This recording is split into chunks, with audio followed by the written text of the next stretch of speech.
ওম শান্তি। 11 জুলাই 2024 সাকাৰ মহাবাক্যৰ সম্পূৰ্ণ সাৰ কথা। মৰমৰ সন্তানসকল, এতিয়া হৈছে শূন্য অৱস্থা, অৰ্থাৎ অশৰীৰী হোৱাৰ সময়। এইটো অৱস্থাত থকাৰ অভ্যাস কৰা। প্ৰশ্ন: সকলোতকৈ উচ্চ লক্ষ্য কোনটো? তাৰ প্ৰাপ্তি কেনেকৈ হ'ব? উত্তৰ: সম্পূৰ্ণ সভ্য হোৱা। এয়াই উচ্চ লক্ষ্য। কৰ্মেন্দ্ৰিয় যাতে অলপো চঞ্চল নহয়, তেতিয়াহে সম্পূৰ্ণ সভ্য হ'বা। যেতিয়া এনেকুৱা অৱস্থা হ'ব, তেতিয়াহে বিশ্বৰ বাদশ্বাহী পাব পাৰিবা।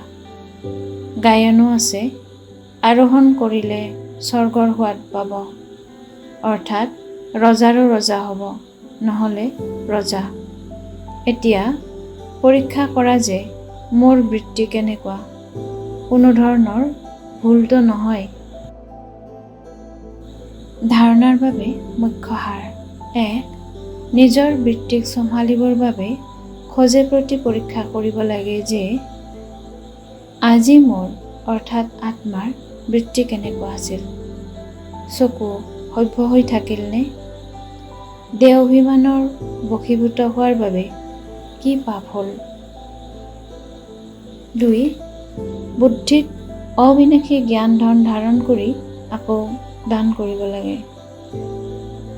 জ্ঞানৰূপী তৰোৱালত স্মৃতিৰ ধাৰ নিশ্চয় দিব লাগে।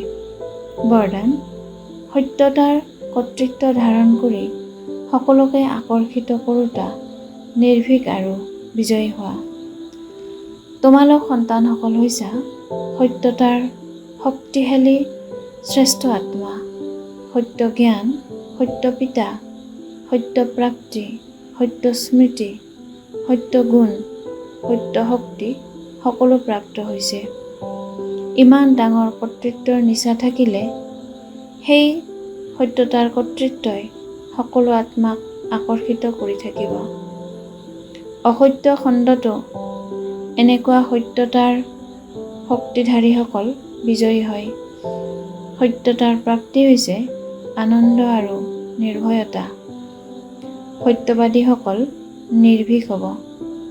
তেওঁলোকৰ কেতিয়াও ভীতিগ্ৰস্ত হ'ব নোৱাৰে।